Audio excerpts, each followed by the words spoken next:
ayun talaga yung mapapayo ko. Kung bibiyahe ka 8 hours to 12 hours na biyahe, mas maganda kung solo ka lang, wala kang finance kasi wala kang babayaran na finance.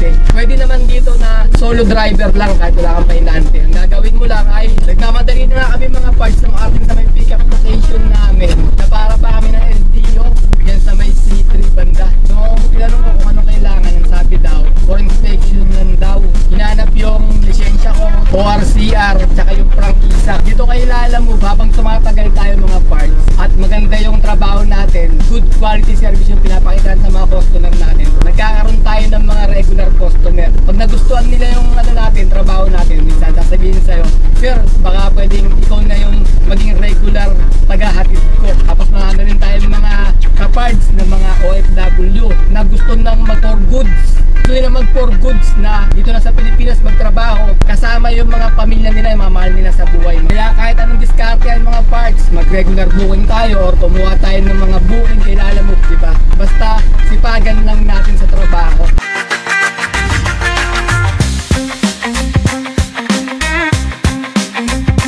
Good day mga parts! Today is another booking day na naman tayo. July 8 ngayon, Tuesday 2025. Unang booking namin mga parts, papunta kami ng regular customer namin. Tignan yung panahon, medyo madilim ngayon mga parts. Parang nag-uulan masama yung panahon. Kaninang umaga umuulan na huminto lang, tapos ngayon na naman, nagsisimula na naman umulan. Napunta nga kami sa regular customer namin mga parts. Ang layo ng pickup nito ay 15 km. Ang kagandahan dito, yung bayad sa amin ni Sir Oper ay mas mataas kay Lalamove. Ang bayad sa amin dito mga parts ay 2,000. Pero pagka malaking kinikita ni Sir, dinagdagan niya katulad ngayon, yung biyahe namin, dinagdagan niya ng 500. Kaya bali, 2,500 yung ibabayad sa amin dito. Diba private lang natin to, yung mga items ni Sir, kasi ayaw niya ipa-vlog to mga parts. Kaya hindi ko sasabihin kung saan namin pipikapin, kung saan namin dadalhin. Basta yung kilometer lang, sasabihin namin sa inyo kung gaano kalayo. Bali, matagal din tayo hindi nakapag-vlog mga parts dahil nasira yung camera ko Yung GoPro 11 ko, sumuko na.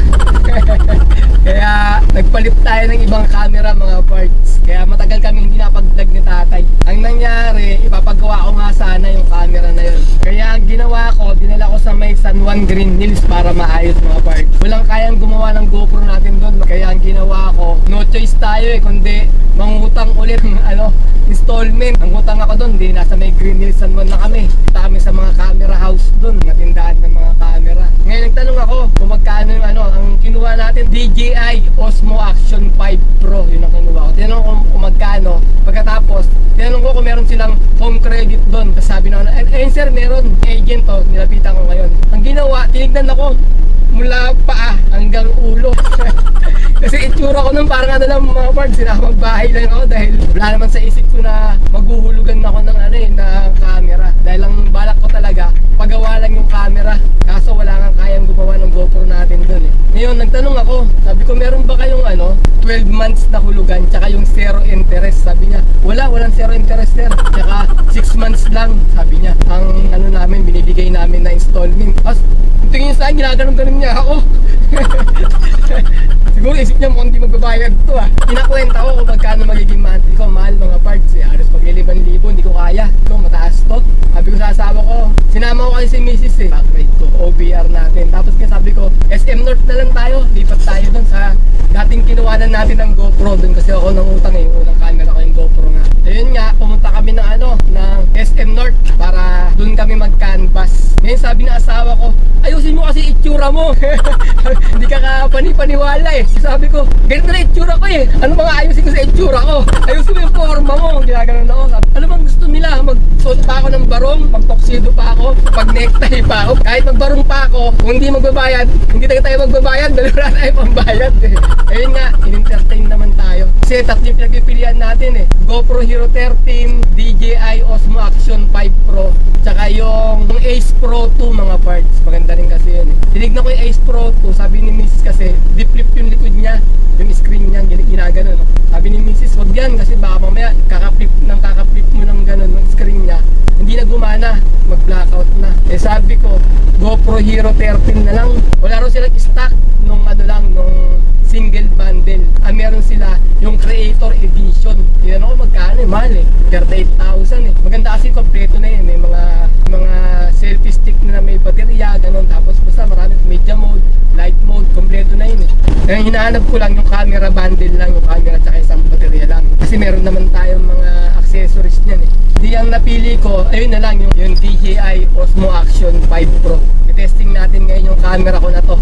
Ngayon tinitesting na namin, ito na yung gamit ko. Kaya baka manibago kayo sa resolution ng video ko. Kasi medyo ginagamay pa natin yung resolution niya eh. Kung ano yung magandang quality na may bibigay ng Osmo Action 5 Pro natin. Sa ngayon mga pards, yung mga bago nating subscriber, mga bago nating followers, kadalasan tanong pa rin nila sa atin ay yung kaya daw ba bayaran yung monthly bill loan ng L300 mga pards. Yun yung kadalasan tanong nila sa akin eh. Mahirap kasi mga pards eh, pagka sinabi ko sa inyo na kaya, baka mamaya mangyari hindi nyo kinaya, tapos magalit kayo sa akin pagka sinasabi kong ganun, kaya.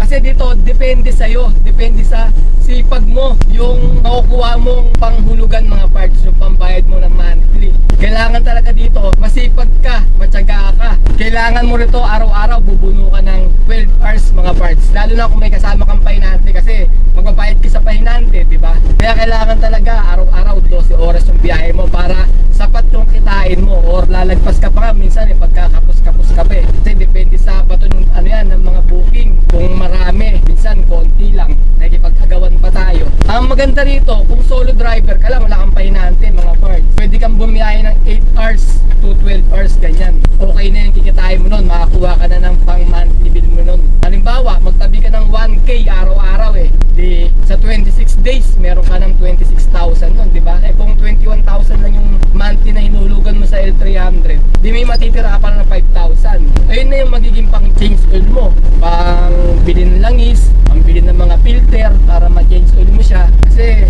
sure yan eh, monthly mag-ano ka nyan eh, change oil tayo dahil ginagamit nga natin, lalo na kung malayuan yung biyahe mo na makukuha mong booking, para hindi masira yung makina natin. Ayun yung matitip ko sa inyo, kasi hindi ko rin kayang sabihin na ano eh, na kaya kuhanin yung panghulugan mo dito kasi nga gawa ng nasa inyo, nasa diskarte nyo, nasa sipag nyo, nasa tiyaga nyo. Kasi 5 years yung hulugan nyo or hulugan natin pagka kumuha tayo ng loan. Kaya kailangan talaga masipag ka. Kaya ayun talaga yung mapapayo ko, kung bibiyahe ka 8 hours to 12 hours na biyahe, mas maganda kung solo ka lang, wala kang pahinante kasi wala kang babayaran na pahinante. Pwede naman dito na solo driver lang kahit wala kang pahinante. Ang gagawin mo lang ay huwag ka kukuha ng booking na meron helper. May logo naman siya, kulay pula ron eh. Pero depende pa rin, titignan nyo pa rin kung ano yung logo kasi minsan meron driver carry lang, 80 pesos yun. Yung driver carry, yun pwede natin kuhanin yun kasi konti lang yung bubuhatin nun. Kaya nga driver carry lang, konti lang kayang buhatin ng driver. Ngayon syempre pagka mabigat na, kailangan ng helper, katulong, kasi malaki or madami or mabigat yung mga bubuhatin nun. Kaya pag nakita nyo may logo na gano'n, tignan nyo muna yung logo kung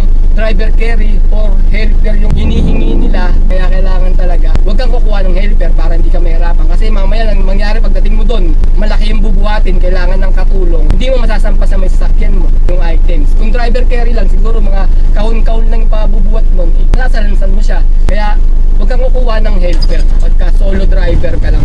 Grabe yung traffic ngayon kahit sa may Carino Highway.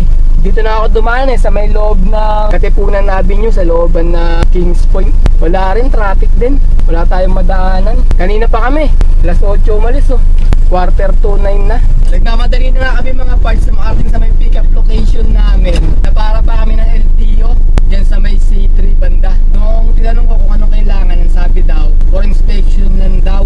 Hinanap yung lisensya ko, ORCR, tsaka yung prangkisa. Kasi meron tayong sticker ng LTFRB sa likod eh.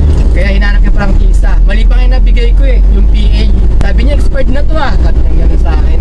Eh lagpas na nga 1 year yun, kaya expired na nga. Tapos hinanap yung tatay, hindi pa nga niya makita eh kung nasaan yung ano niya eh, prangkisa niya eh. Yung CPC. Kala ko naiwanan pa, kaya rin tayo ah. Ayun, nakita niya naman, binigay namin. Okay pa naman, pinalis kami ng LTO. Ganun lang naman na inspection eh. Yan sinasabi ko sa inyo mga parts. Pagka wala kayong prangkisa, tapos may mga kargada kayo, maraming question yan eh. Pagka natsambahan ka, kaya nito, natsambahan na kami na para kami sa may city, diba? Buti na lang meron kaming prangkisa. Kung wala, pero wala naman tayong laman kasi nga, wala pa tayong napipick up eh. Ang problema lang natin kasi meron tayong sticker ng LTFRB, kaya alam nila na meron tayong prangkisa. Pag wala kang sticker, ibig sabihin, ano ka, private ka, or not for hire ka. Kaso pag puno ka ng laman, syempre questioning ka kung para saan yung i-deliver mo. Sariling business mo ba? Ang tinuturo nila pagka wala kang prangkisa, sabihin mo daw sarili mong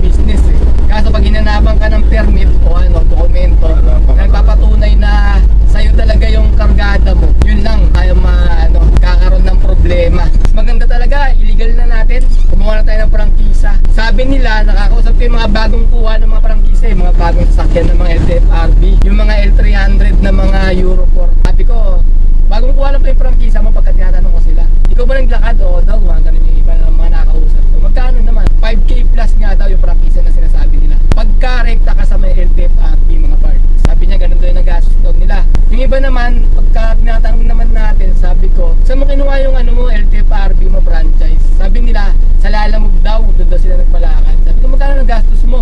Kasi minsan, pagka may nakakasabay ako, talagang inuusisa ako mga parts para may konti rin tayong idea, di ba? Ang tanong ko, magkano yung nagastos mo sa may Lalamove, palakan? Sabi niya, nasa 8,000 plus yung binayaran ko dun Ibig sabihin, mga 8,500 ganyan. Ito naman sa sasakyan namin, nagpalakad kami ng LTFRB. Ginawa namin ni tatay, nagpalakad lang kami sa labas. Hassle kasi, pagka nag-direct ka sa LTFRB, maraming balik-balik doon. Tapos maraming process iba-iba Kaya ng mga papadyaryo, papa-hearing, dadalhin sasakyan for inspection. Maraming kailangan, maraming hinahanap. Meron pa mga 50,000 na bank account, ganyan. Kaya ginawa namin ni tatay, parang di na hassle. Pinalakad na lang namin. Binayad dati tayo 15,000 no?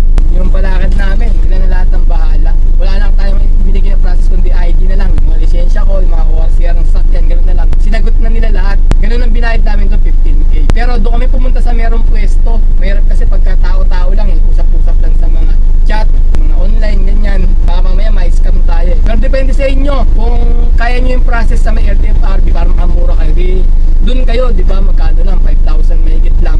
Magkakaroon ka na ng franchise. May guide naman pagdating mo sa may LTFRB, bibigyan ka ng papel, may form na bibigay sa'yo. Yung papel na yon, una doon, andun yung requirements ko, ano lahat ng kailangan. Tapos sa baba nun, andun yung process, step by step sunod-sunod kung anong gagawin mo Nandun lahat naman, babasahin mo lang. Yun nga lang, maraming gagawin, hassle nga. Paano kung wala kang garahe? Gaya namin ng tatay, wala kaming garahe. Nakikip-garahe lang kami. Nagbabayad kami ng monthly. Wala kaming garahe. Wala, bagsak. Doon pa lang, bagsak na kami. Hindi kami makakapasa, di ba? Gaya ng bank account na 50,000. Walang naman bank account ni tatay, zero Lagi niyang kinukuha Pagka nalalagyan ng laman, wini-withdraw niya yung bank account niya Kailangan daw meron kang bank account na may laman ng 50,000 pagka truck for hire ang kukunin natin. Yun ang kailangan sa 1,000 kg. Ganito yung 300 small truck tayo. Kaya nasa category tayo ng truck for hire. Ayun na mga parts, para patukuhain ng franchise, may idea kayo. Yung franchise ay mapapaso ng 5 years. Ang PA, nagtanong ulit ako sa may kinuhanan namin. Sabi nila, 1 year bago mapaso yung PA natin. Pero bago mapaso ng 1 year yun, 9 months, baka makuha mo na yung CPC mo. Pero sa amin, lumabas mag-1 year na tayo bago natin nakuha yung namin, yung CPC namin. Bago ma-expired, baka namin nakuha yung CPC namin. Ayun na mga parts, na-pick up na namin yung items ni sir. Punta na kami sa may drop-off location. Yung layo ng drop-off na ito mga parts, nasa 37 km. Sa 37 km, meron na kaming 2.5 mga parts. Malapit lang to. Pero di ko nasasabihin kung saan yung drop-off namin mga parts. Kasi nga, ayaw ni sir ipa-vlog to Nag-vlog lang ako ngayon kasi wala na akong pang-vlog mga parts Matagal din kaming hindi nakapaggawa ng vlog ni tatay ng video. Dahil nga, nasira yung camera natin. Nag-aabol tayo ng ng video para kumita tayo kay YouTube kasi sa 1 month kailangan maka $100 tayo para makasahod tayo at makash out natin yung $100. Kasi pag di ka umabot ng $100 mga parts, hindi mo makash out yung sahod natin. Dito kay Lalamove, habang tumatagal tayo mga parts at maganda yung trabaho natin, good quality service yung pinapakita sa mga customer natin, nagkakaroon tayo ng mga regular customer. Pag nagustuhan nila yung natin, trabaho natin, minsan sasabihin sa'yo, sir, baka pwedeng ikaw na yung maging regular taga-hatid ko o taga-deliver ko, ganyan. Gaya na itong dala-dala namin, ganun nga. Si sir, hindi pa kami nagkita niyan. Bale, nag-uusap lang kami through online, through chat or voice message, ganun. Parang yun si sir alam mo may PBB, ganun, boses lang. Boses lang, hindi mo siya nakikita, kaya kausap tayo, boses lang, parang parang PBB. Tumawag na naman si Mrs. Storbo. Balik tayo sa kwentuhan natin mga parts. Ayun nga, magkakaroon tayo ng regular customer dito. Ngayon, kadalasan sa mga nagpapa-regular customer ngayon mga parts, ang gusto nila yung mga pair na lang nila Lalamove. Ganun. Kasi sasabihin nila sa'yo na nakatipid ka, kasi wala nang commission. Pagka ganun, ko na tinatanggap na yun mga parts eh. Dati tinatanggap ko yung mga ganun. Mag-regular booking siya sa atin. Siya na lagi pipick upin natin na pero gusto niya pamasahe ay Lalamove break lang. Sabihin sa'yo, pampalubag loob na at least nga wala ka ng commission, di ba? Pero iba yung mga parts eh, para sa akin. Iba yung regular customer, dapat iba rin dapat yung pamasahe. Kaya nito kay sir, malaking binibigay sa akin. Kaya talagang ginagawa natin yung magandang trabaho din natin kapalit na magandang bayad niya sa atin. Ganon. Kasi pagka ganon, fair lang din nilalang magbibayad sa atin, di ba? Di, kumuha na ako ng booking, saan? Malaki pa, di ba? Kung malaki yung high demand, mas malaki pa yung makukuha natin booking kaysa pagtsagaan natin ng regular customer na ganon lang din yung binabayad nila. Mas maganda na yung kumuha lang tayo ng booking, di ba? Para sa akin lang yun mga parts pero kasi may mga driver pa rin naman na gumagawa ng ganun. Kahit na fair lang nilala mo, kinukuha pa rin nila. Nasa inyo naman yung mga parts kung kukuha pa rin kayo ng regular booking ng ganun ang pamasahe, di ba? Kung alam nyo hindi naman talo, di ba go, punin natin, di ba? Wala namang problema yun. Kaya kahit anong diskarte yan mga parts, mag regular booking tayo or kumuha tayo ng mga booking kay Lalamove, di ba? Basta sipagan lang natin sa trabaho. Wala namang madaling trabaho ngayon kasi marami talaga na iba dyan mga kaya ng mga Lalamove rider natin, mga Lalamove rider na gusto mag-upgrade sa ganito, di ba? Kasi mas maganda rito, hindi ka ganong naiinitan, hindi ka ganong nauulanan, di ba? Bakit yung panahon minsan kasi mainit, tapos biglang uulan. Suot kang kapote, nakakapagod din mga parts Kaya nagbibigay tayo ng mga tip, ng mga katulad nito pag bibiyahe namin dito. Tapos marami rin tayong mga kapards ng mga OFW na gusto nang maging for goods. Gusto nila mag for goods na dito na sa Pilipinas magtrabaho kasama yung mga pamilya nila, yung mga mahal nila sa buhay mga pards, di ba? Kasi napakahirap talaga pagka malayo tayo sa pamilya natin. Kaya ginagawa ko, nagbibigay din ako ng mga tip kagaya nga nito para may mga idea din sila na mga gustong mag for goods dyan mga pards at gustong magkaroon nga ng sasakyan ng ganito. Kasi sa palagay ko mas maganda kasi dito na nagagawa mo yung gusto mo, di ba? Na walang nag-ano sa'yo, nagmamando sa'yo sa trabaho. Ito kung anong gusto mong gawin, maaga ka umuwi, pwede. Kinabukasan, napagod ka, huwag ka bumiyahe, pwede. Kumbaga hawak mo yung biyahe mo, hawak mo yung oras mo dito sa pagbibiyahe. Kailangan mo, pagka may mga lakad ka, ganyan, pwedeng hindi ka lumabas kung kailan mo gusto lumabas, pero kailangan lumabas tayo. Hindi tayo kakapera dito kasi madaling hindi lumabas dahil nga wala tayong amo, hindi tayo magpapaalam pwede, di ba? Pero kailangan masipag ka rin kasi nakakatamad dito pwede mong gawin lahat ng gusto mo na wag kang bumiyahe gaya kami ni tatay. Madalas di kayo bibiyahe gaya lang nilalakad gaya namin yung yung change owner ng motor niya.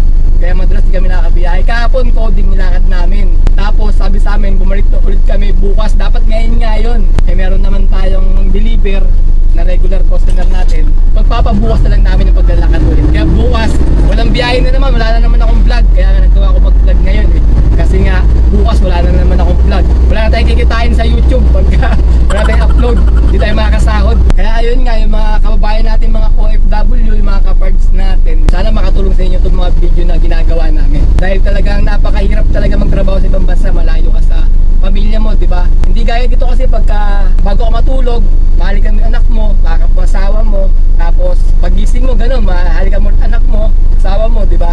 Tapos saka tayo bibiyahe. Hindi gaya pagka malayo tayo, nasa ibang bansa tayo. Hindi natin magagawa yon dahil malayo nga tayo. Kaya ginagawa namin ni tatay yung video na ganito para kahit papaano ay magkaroon kayo ng konting kaalaman. Ayan mga parts, tinitesting ko yung camera ko kung maganda ba yung quality. Ano ba sa tingin nyo? Ano sa palagay nyo? Maganda ba yung sound quality? Pumupogi ba yung tatay ko dito? Mamaya ko pa malalaman kung maganda ba yung quality tsaka yung audio ng camera na to. Kasi nga nagpalit na tayo ng unit Galing tayo sa GoPro, lumipat tayo ng Osmo Action Cam. Gawa ng DJI ito. Ito regular booking na yung mga parts. Maganda nito kasi mabait yung may-ari ng items na dala-dala namin. Kasi bukod na sa may dagdag na pagka kumita siya na maganda sa December, meron pa kaming bonus. Binibigyan kami ni sir ng bonus kaya parang na rin, parang nasa kumpanya na rin. Kaso nga lang, hindi ko pa nakikita si sir bali sa bonus lang, parang sa may PBB nga, si kuya. Kaya kuya, salamat sa'yo alam mo na kung sino ka. Bumagyo na naman. Taas ng ulan. 12:45 ng tanghali mga parts, tapos na namin i-deliver yung regular booking namin. Ngayon, hahanap kami ng lugar na magandang pagpwestuhan para makakuha ng booking babalik ng Quezon City. Okay na to no tayo 5, makakuha na tayo ng pan-diesel pa uwi. Pwede na, di ba? Ano lang, easy biyahe lang, kita na agad tayo. Kaya yun ang kagandahan pagka may mga regular booking ka na mabait, maganda magbayad, di ba? Sige ba kasi ginagawa, ano lang yung rate lang nila, alam mo, yun lang ang binabayad nila, nagpapa-regular booking. Sige mga parts, i-update ko kayo. Hanap na kami ng mapapwestuhan, tapos kukuha kami ng booking. Sana makakuha agad kami. Time check mga parts, 1:44 PM. May nakuha na kaming first booking namin from Bacoor, Cavite going to Caloocan North sa halagang 1,528. Ang layo ng pickup location ay 4.7 km. 1,000 kg to. Papunta na kami sa may pickup location. Medyo sinuwerte tayo mga parts. Nakakuha kami ng booking kaagad dito sa may Bacoor ng papauwi. Puntang Caloocan North to. Malapit na rin sa amin yun. Kaya okay na rin. Tapos sabay, uwi na kami ng tatay. Ayos, di ba? Ganda ng biyahe namin ngayon. Pero pupuntahan pa namin. Huwag muna kayo umasa ng 100% baka mamaya. Mayroon pinag-expect tayo na Inukwenta na natin yung mangyayari. Yung pala, di ba? Di pa natin sigurado. Kaya pupuntahan muna namin sa pick-up location. Chinek ko ulit yung booking mga parts kasi medyo mataas yung pamasahe niya. Masyado kasi ako excited, di kwento Pero naka-priority booking pala siya. Kaya umabot siya ng, magkano ba? 1,528 kasi nagulat ako, kadalasan pagka ganun nakuha ako dito papuntang Caloocan North nasa 1,200 plus lang mga ganun di pa umabot ng 1,300. Ngayon umabot siya ng 1,500 kadalasan nga mga lang 1,100 lang ganun parang yung 1,200 mahigit meron na yun may high demand na yun Sir, lalamog po sir kay Doming po kay Jason yan lang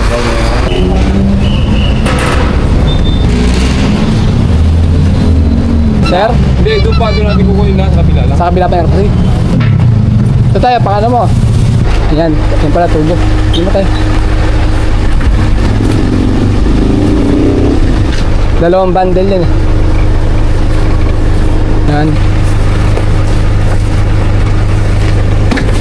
Wala na sir, okay na? Okay, na-pick up na namin yung unang booking namin. Papunta na kami ng drop-off location. Ang layo ng drop-off location ay 55 km. Alright, let's go! Dati nung bago kami kay Lalamog ni tatay, wala kaming diskarte mga parts basta kuha lang kami ng kuha ni tatay di ba tayo no? Kahit ano pa yan, kahit mahirap, kahit may buwat, kahit medyo talo, basta booking na lumabas kinukuha namin kahit saan papunta no? Kahit sa kami makarating ni tatay. Pero parang mas maganda pa kayong ganun mas malaki pa yung kinikita namin. Pero kasi dati nung araw kasi nung nagsimula kaming bumiyahe dito, ang base fare nila Lalamog ay 380 pa nun. Ngayon 280 na lang. Kaya nga nagagawa ko pang isama yung anak ko Tatlo kami may biyahe dito. Kumikita pa kami ng nun, ng 3,000 manlinis tayo no? Mga 3-2 no? Kaya kaya namin kitain yung mga 3-2 mga parts. Saan yun pero sa 12 oras yun 9 to 9. Minsan alas 10 ng gabi na kami nakakauwi. Tapos naghahati-hati kami. Maganda pa yung pinaghatihan namin. Kaso nakaisip sila Lalamog na ibaba sa 280 yung pamasahe niya, yung base fare. Tapos yung per kilometer niya 20 pesos na lang. Dating 25 pesos per kilometer. Siguro baka ito na yung pinakasagad na baba nila Lalamog Kasi kung ibababa niya pa, malamang marami na talagang mag-aayawan kasi napakababa na ng pamasahe. Ang dadaanan namin mga parts sa may magka-Cavitex kami. Tapos aakyat kami ng Skyway na Yates. Bababa kami ng Magallanes. Bali ang babayaran doon ay 35 tsaka 54. Pababayaran natin sa customer natin yung pagdating sa may drop-off location.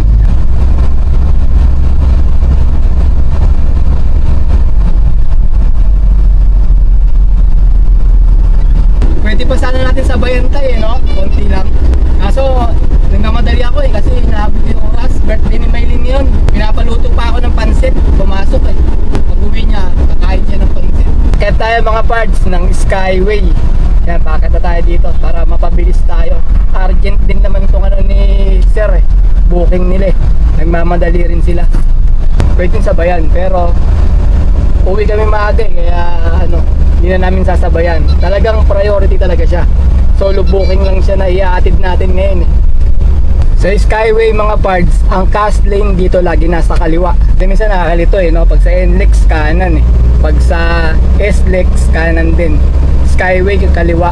Kasi lang din kami, cash lane Dahil wala kaming Walang laman yung ano namin, RFID. Meron kaming RFID, problema, walang laman, may utang. Pero ayun ang laman, utang. Walang laman na cash. Sa EDSA lang ako na traffic eh. Dito na to? Hindi, Magkano total ko sa'yo? Yun yung total ko. ganun sir ha, 45 tsaka 35. Oh! Sir oh, 80 to eh, 80 tsaka 1448, 1528. Magkano? Guys, 1,500. Saan sir? 1528. Ano sir, deep well, ginagawa nyo? Tapos ikakarga dito yung tubig sa ilalim, dito ikakarga yun. Vlogger ka, kuya? Oo, nag-vlog ako. Shout out. Ganda ng tribal mo sir ah. Konti pa eh. Lapit na, konti na lang, full sleeve na. Full sleeve na ba yun sir? Dito na lang sa likod na wala na.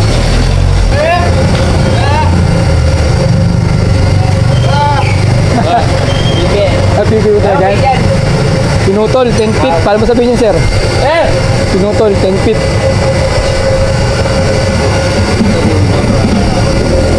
Ito pala mga sa carwash tayo, no?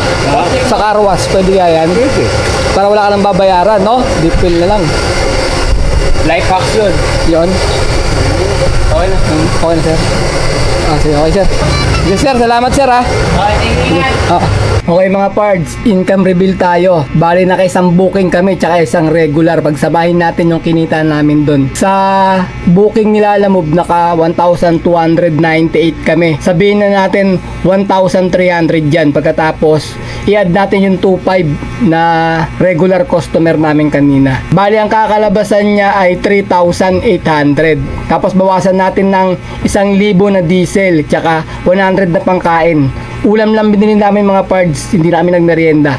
Bali sa bahay na kami nagmerienda, kaya bali 1,100 yun. 3,800 minus 1,100 equals 2,700. Ayun mga pards, yung kinita namin ngayon. Naka 2,700 kami na malinis.